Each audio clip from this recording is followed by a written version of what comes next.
Kodari sebut Gibran Raka Buming potensial jadi ketum Golkar, singkirkan Airlangga, Bamsud, Bahlil hingga Agus Gumiwang, dikutip dari suara.com, Selasa, tanggal 12 Maret tahun 2024.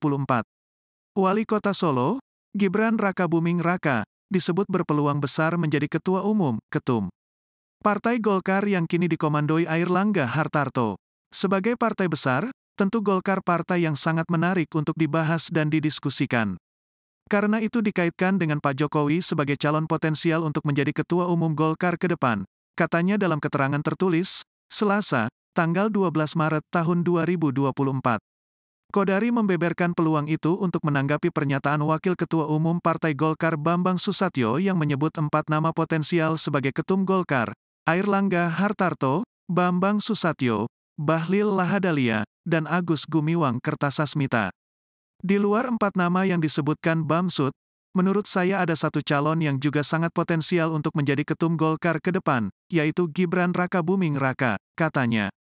Kodari menjelaskan 2 alasan putra sulung Presiden Jokowi itu layak menahodai Partai Golkar. Pertama, Gibran tidak lama lagi menduduki jabatan posisi strategis sebagai orang nomor 2 di Indonesia, pada saat dilantik menjadi Wakil Presiden secara resmi pada Oktober tahun 2024. Selama ini, kata Kodari, karakteristik Partai Golkar memiliki kecenderungan sebagai partai yang melekat sebagai bagian dari pemerintahan, tentunya linear dengan Gibran sebagai Wapres sekaligus Ketua Umum Partai Golkar. Partai Golkar punya kecenderungan yang sangat kuat untuk memiliki kaki, memiliki akses di pemerintahan, bukan hanya menteri tetapi juga atau bahkan wakil presiden, karena Golkar adalah partai yang ideologinya karya dan kekaryaan dan selalu berorientasi untuk menjadi bagian dari pemerintahan, jelasnya. Kodari melihat pengalaman itu terjadi pada Wakil Presiden, Wapres, ke-10 dan 12 Yusuf Kala saat menjabat pertama kali pada periode tahun 2004 sampai tahun 2009. Pada saat yang sama, JK juga berhasil menduduki Ketua Umum Golkar.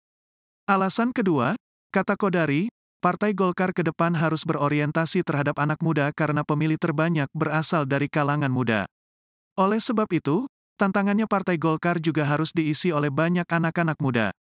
Partai Golkar ini adalah partai yang tua, partai besar dan kalau kita bicara mengenai pemilih pada hari ini dan pemilih di masa yang akan datang, saya kira Partai Golkar mengalami tantangan bagaimana agar partai ini bisa menjadi partai yang punya orientasi kepada anak muda dan punya tokoh yang juga berasal dari anak muda, katanya. Menurut Kodari, akan sangat menarik jika Golkar memiliki tradisi baru, yaitu dipimpin oleh anak muda dalam hal ini Gibran Raka Buming Raka, bukan lagi dari politisi senior sebagai pucuk pimpinannya. Dengan dipimpin anak muda, Kodari menilai peluang Partai Golkar secara elektoral naik signifikan di masa depan akan terbuka lebar, melihat pengalaman Pilpres 2024 di mana pasangan Prabowo-Gibran juga begitu dominan di kalangan muda.